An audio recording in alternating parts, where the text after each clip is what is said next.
कहानी शुरू होती है एक छोटे से शहर फ्लोरिडा के एक कोस्टल टाउन से, जहां 7 साल की मैरी एडलर अपने मामा फ्रैंक एडलर के साथ रहती है। उसके पास उसकी उम्र का कोई दोस्त नहीं है, इसलिए उसकी सबसे अच्छी दोस्त उसकी 40 साल की लैंडलेडी रॉबर्टा है। उसके पास एक आंख वाली बिल्ली भी है जिसका नाम फ्रेड है। आज मैरी के स्कूल का पहला दिन है, लेकिन वो स्कूल नहीं जाना चाहती। फ्रैंक उसे फोर्सफुली स्कूल भेजता है। वहाँ पर उसकी टीचर मिस बॉनी उसे देखती है। उसे मैरी की extra ordinary math solving skill का पता चलता है। वो बड़ी बड़ी मैथ्स प्रॉब्लम को आसानी से सॉल्व कर लेती है। मिस बॉनी उसे टेस्ट करने के लिए और भी ज़्यादा हायर क्लास के क्वेश्चन पूछती है, लेकिन मैरी उन्हें भी आसानी से सॉल्व कर देती है। इसके बाद मिस बॉनी मैरी के टैलेंट से बहुत इम्प्रेस होती है। स्कूल से जाने के बाद मिस बॉनी गूगल पर फ्रैंक एडलर के बारे में सर्च करती है, लेकिन इंटरनेट पर उसे फ्रैंक से रिलेटेड कुछ नहीं मिलता। बट उसकी बहन डैना एडलर के बारे में पता चलता है, जो कि एक बहुत बड़ी मैथमेटिशियन थी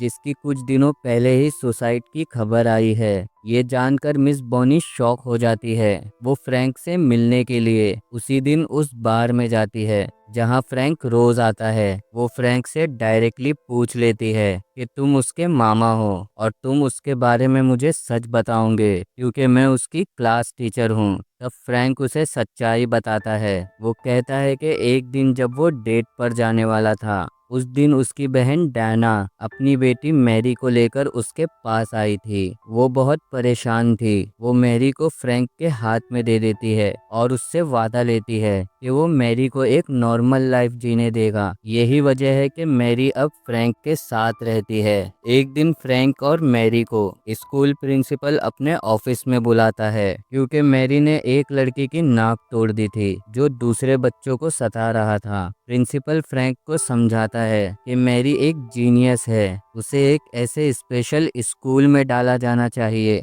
जो गिफ्टेड बच्चों के लिए बना है। यहाँ फ्रैंक प्रिंसिपल की बात का इनकार कर देता है। वो कहता है, मैं नहीं चाहता कि मैरी कोई स्पेशल लाइफ जिए। मैं चाहता हूँ कि वो हम सब की तरह एक नॉर्मल जिंदगी गुजारे, क्योंकि वहाँ उसे अपनी उम्र के बच्चे नहीं मिलेंगे। वो चाहता है कि मैरी यहीं इसी स्कूल में पढ़े अपनी उम्र के बच्चों के साथ। प्रिंसिपल से मुलाकात करने के बाद जब दोनों घर वापस आते हैं, फ्रैंक और मैरी को अपने घर के बाहर इवलिन एडलर खड़ी हुई दिखाई देती है, जो फ्रैंक एडलर की माँ है और मैरी की नानी है। वो मैरी को एक मैकबुक गिफ्ट करती है। घर से बाहर निकलकर फ्रैंक अपनी माँ एवलिन से पूछता है कि अचानक इतने सालों के बाद आपको मैरी की याद कैसे आई, लेकिन एवलिन जवाब में कहती है, तुमने उसे कितने गंदे घर में और कितने गलत माहौल में रखा है। यहाँ वो अपनी क्वालिटीज को कैसे इम्प्रूव करेगी? तुम उसे एक घटिया जिंदगी जीने पर मजबूर कर रहे हो। कुछ दिन बाद एवलिन और फ्रैंक की एक मीटिंग होती है। इवलिन फ्रैंक से मैरी की कस्टडी मांगती है ताकि वो मैरी को एक बहुत बड़ी मैथमेटिशियन बना सके, लेकिन फ्रैंक को ये बात बिल्कुल भी पसंद नहीं आती। वो नहीं चाहता कि मैरी की लाइफ भी उसकी बहन डायना की तरह ख़त्म हो जाए। वो उसे एक नॉर्मल बचपन देना चाहता है। ये बात सुनकर एवलिन फ्रैंक को धमकी देती है, अब मैरी की कस्टडी के लिए मैं तुम्हें कोर्ट में ले जाऊंगी। कोर्ट में एवलिन के लॉयर फ्रैंक पर प्रेशर बनाते हैं, लेकिन फ्रैंक का लॉयर जवाब में कहता है कि मैरी की कस्टडी फ्रैंक को ही मिलनी चाहिए, क्योंकि उसकी बहन डायना ने अपने आखिरी समय में मैरी को अपने भाई फ्रैंक के हाथों में सौंपा था। जज एवलिन और फ्रैंक को एक मौका देते हैं ताकि वो कोर्ट के बाहर ही सेटलमेंट कर ले। वो एक चाइल्ड वेलफेयर ऑफिसर को फ्रैंक के घर भेजता है ताकि उसके घर का माहौल चेक कर सके। फ्रैंक घर वापस आकर रॉबर्टा से कहता है कि वो मैरी को एक दिन के लिए इवलिन के घर भेज दे, जैसे कि कोर्ट का ऑर्डर था। वहाँ पर इवलिन मैरी को अपने साथ बोस्टन ले जाती है। वो उसे एक प्रेस्टिजियस यूनिवर्सिटी ले जाती है, जहाँ कई बड़े मैथमेटिशियंस उसे एक बहुत मुश्किल मैथ्स प्रॉब्लम सॉल्व करने को कहते हैं। मैरी पहले तो कुछ नहीं कहती, लेकिन मैरी वो प्रॉब्लम सॉल्व नहीं करती। जब इवलिन मैरी को लेकर यूनिवर्सिटी से वापस जा रही होती है, तो वो मैरी से पूछती है, तुमने प्रॉब्लम सॉल्व क्यों नहीं की? जवाब में मैरी कहती है कि वो प्रॉब्लम ही गलत थी और इवलिन उसे दोबारा यूनिवर्सिटी ले जाती है जहाँ पर वो प्रॉब्लम करेक्ट करके उसे सॉल्व करती है। ये देखकर प्रोफेसर बहुत इम्प्रेस होते हैं। बॉस्टन से लौटकर जब मैरी अपने घर वापस आती है तब उसके घर चाइल्ड वेलफेयर ऑफिसर आते हैं और उसके बाद चाइल्ड वेलफेयर ऑफिसर मैरी से सवाल जवाब करती है। मैरी उसे सब कुछ सच बता देती है कि उसे किसके साथ रहना अच्छा लगता है और उसके लाइफ स्टाइल के बारे में भी।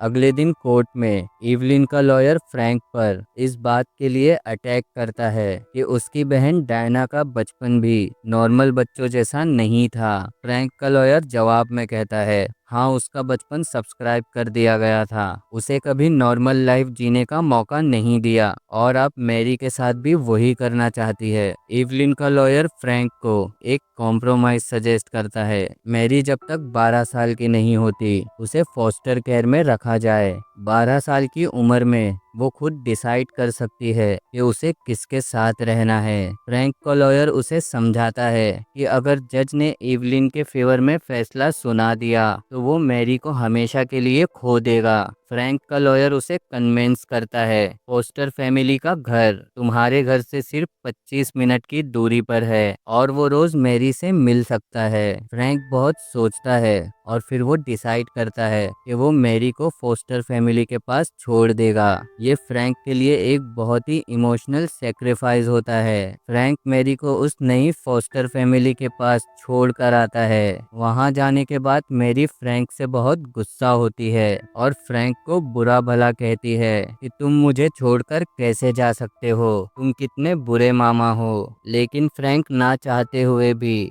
वहां से चला जाता है। एक दिन मिस बोनी लाइब्रेरी में एक मिसिंग कैट का पोस्टर देखती है। पोस्टर पर फ्रेड उसी एक आंख वाली बिल्ली की फोटो होती है। वो तुरंत ही फ्रैंक को कॉल करती है। फ्रैंक फौरन ही एडॉप्शन शेल्टर में जाता है। वहां जाने के बाद उसे पता चलता है कि फ्रेड को एक ऐसी औरत ने यहाँ लाकर छोड़ा है जिसे बिल्लियों से एलर्जी थी। फ्रैंक समझ जाता है कि ये काम उसकी माँ इवलिन का है। वो फ्रेड को उठाकर फोस्टर फैमिली के घर जाता है। वहां जाकर फ्रैंक जो देखता है वो उसे शॉक कर देता है। इवलिन फोस्टर फैमिली के गेस्ट हाउस में होती है और वो दो मैथ्स टीचर्स के साथ मिलकर इवलिन को मैथ्स की प्रैक्टिस करा रही होती है। फ्रैंक अब समझ जाता है कि ये सारा फॉस्टर केयर का प्लान उसकी माँ इवलिन ने ही बनाया होगा ताकि वो फ्रैंक से मैरी को छीन सके। फ्रैंक इवलिन को वहां से निकाल देता है लेकिन मैरी फ्रैंक से बहुत नाराज होती है और वो भाग जाती है। फ्रैंक मैरी के पीछे भागता है और वो उसे एक पार्क में पकड़ता है जहां फ्रैंक मैरी को सॉरी कहता है और उससे ये वादा भी करता है कि अब वो उसे कभी भी नहीं छोड़ेगा और आखिरकार उसे मना लेता है। अब फ्रैंक इवलिन के पास जाता है और उसे बताता है जिस मैथ्स प्रॉब्लम को सॉल्व करने के लिए उसकी बहन डायना काम कर रही थी। वो मैथ्स प्रॉब्लम डायना ने अपनी जिंदगी में ही सॉल्व कर लिया था, जिस पर फ्रैंक ने एक बुक भी लिख दी है। फ्रैंक चाहता है कि इवलिन उस बुक को पब्लिश करे ताकि लोगों को पता चल सके कि डायना एक जीनियस थी। इवलिन को ये सुनकर सदमा लगता है। वो उस बुक को पब्लिश कर देती है और उसे अपनी बेटी डायना पर बहुत प्राउड होता है। इवलिन को ये एहसास होता है कि वो एक बच्ची की लाइफ खराब करने जा रही थी जैसे उसने अपनी बेटी डायना की लाइफ खराब कर दी थी और इसी प्रेशर में डायना ने सुसाइड कर लिया था और वो केस वापस ले लेती है और मैरी को फ्रैंक के हवाले कर देती है। अब फ्रैंक और मैरी खुशी खुशी साथ रहते हैं। फ्रैंक मैरी को रोज उसके नए स्कूल से पिकअप करता है जहां पर वो हायर एजुकेशन लेने के साथ अपनी उम्र के बच्चों के साथ एक नॉर्मल लाइफ एंजॉय कर रही है। आखिरकार फ्रैंक ने अपनी बहन से लिया हुआ वादा पूरा किया और उसकी बेटी को एक नॉर्मल जिंदगी गिफ्ट किया। इसी के साथ ये इमोशनल ड्रामा यहाँ खत्म होता है।